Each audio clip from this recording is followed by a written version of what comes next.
Hey guys, what's going on? Hermdo back with your Red Wings recap. Today we're taking a look at last night's game versus Anaheim. A final score: Detroit 6, Anaheim 3. This took place at Little Caesars Arena. The win halted Detroit's three-game skid. They had some pretty brutal losses to the New York Rangers, the Vegas Golden Knights, and yeah, it was pretty bad. I mean, I think over that stretch they got outscored about I think it was like 2-10 or something like that. They looked really, really bad. But this is kind of the Wings' MO. Detroit, they lose these games against the Blackhawks and the Rangers, and earlier in the season they lost a pretty brutal one to the New York Islanders. Kind of these teams that are kind of low in their division, probably not playoff teams, but and then they go and Anaheim, who's leading their Western Division, the coach Joel Quenneville, they won 7 games in a row. I believe they're now 11-4-2, if I'm not mistaken. But they're really could be a really real competitor in the West. They got a lot of young talent. They got a lot of good scorers on that team, and look like they're turning it around. And the Red Wings beat them soundly, which is pretty good. It was a chippy game, lots of fights, lots of physicality.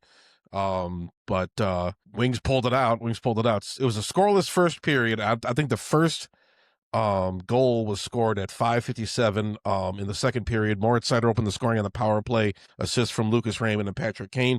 7:35, Ducks tied it via Cutter Gauthier on a 2-on-1. Michael Rasmussen scored for Detroit at 12:42, assist by Andrew Kopp and Jonatan Berggren. At 15:33, Axel Sandin-Pellikka netted a goal from the point. Assists Berggren and Ben Sherratt. Third period, just 50 seconds in, DeBrincat tipped to Seider, point shot to make it 4-2. Assist from Kane. At 4:33, the Ducks' Michael Granlund scored to bring it to 4-3. At 17:59, Alex DeBrincat sealed it with an empty net goal. Assist Larkin. One thing that concerned me, John Gibson did suffer an injury in this game. Cam Talbot finished it out. I'm not sure what the status of John Gibson is right now, but it's definitely not good when one of your goaltending tandem goes down. So we'll see how Stevie Y fixes that issue. Hopefully, I'm not sure what he'll have to resort to depending on Gibson's status. But anyways, the standout players: Alex DeBrincat, 2 goals, 1 assist. Big night for him. Moritz Seider and Dylan Larkin each had a goal and an assist. Axel Sandin-Pellikka scored his second career goal. Lucas Raymond and Jonatan Berggren and Patrick Kane, 2 assists apiece. Kane passed Matt Sundin for 31st on the NHL all-time points list with 1,350 points. Goaltending: John Gibson started, made 15 saves on 17 shots before leaving with an upper body injury. Cam Talbot relieved and stopped 10 of 11 shots. The win marked a momentum shift, breaking a 3-game slide. Special teams were important. Detroit's power play snapped a cold spell. They had gone 1 for 20 in previous 5 games. Young defense and point shots paid off. Sandin-Pellikka's goal, Seider power play goal, encouraging for the development side of the team. The injury to Gibson is a concern. Maintaining goalie stability will matter, obviously. Detroit showed offensive balance, veterans plus youth and depth. They execute consistently. This game could represent a turning point. I got some advanced stats and a shot map summary. Let's take a look at some of this stuff. Expected goals and win probability. According to the tracking site Money Puck, Detroit's deserved to win meter for the game was 44%, meaning the model is estimated Detroit had less than a 50% share of the underlying game quality despite winning. That's happened before. Detroit underplays but still comes out with the dub. That's happened a few times this season, as we've discussed. The box score data shows Detroit took 33 shots to Anaheim's 28. Additional key box stats: Detroit power play went 2 for 4. Anaheim's was 0 for 3. The deserve to win number, 44%, suggests Anaheim may have had edge in underlying metrics: chance, quality, shot attempts, possession, even though Detroit got the win. Detroit's shot counter was high, but the model suggests those shots may have been of lower danger, less quality compared to Anaheim. In this game, it was different. They were able to create a lot of traffic in front of the net, in front of the Anaheim goaltender. Were able to get those shots past. But yeah, a lot of their shots. That's the issue with some of these Red Wings games. You see them out shooting their opposing team quite a lot, but the shots just are not of good quality, just like bad angle shots just taken from bad spots on the ice. So that's something they got to tighten up on. The strong power play by Detroit helped tilt the results in their favor. Special teams played a decisive role. That's very good, because the special teams, we discussed, how their power play was really good and their penalty kill was really bad. And going into this game, their power play was pretty pathetic, so that's kind of concerning to see. But anyways, Detroit generated a mix of point shots, especially from D-men, Moritz Seider and Sandin-Pellikka, and traffic shot slot redirects, e.g. Alex DeBrincat, Tippin. Anaheim had several high-danger looks, 2-on-1 rushes, Cutter Gauthier's goal, odd-man transitions, and rebound chances. Detroit had to defend more zone time than usual. Detroit's takeaways versus giveaways, they had 7 takeaways versus 20 giveaways in that box score. This indicates Detroit was looser with puck possession, which may explain why the model rated Anaheim higher in quality of play despite the loss. Blocking it hits, Detroit blocked 17 shots, Anaheim 14 hits, Anaheim 21, Detroit 16. The shot map suggests Detroit's goals came from efficient plays, power play, traffic in front, rather than sustained dominance and even strength possession.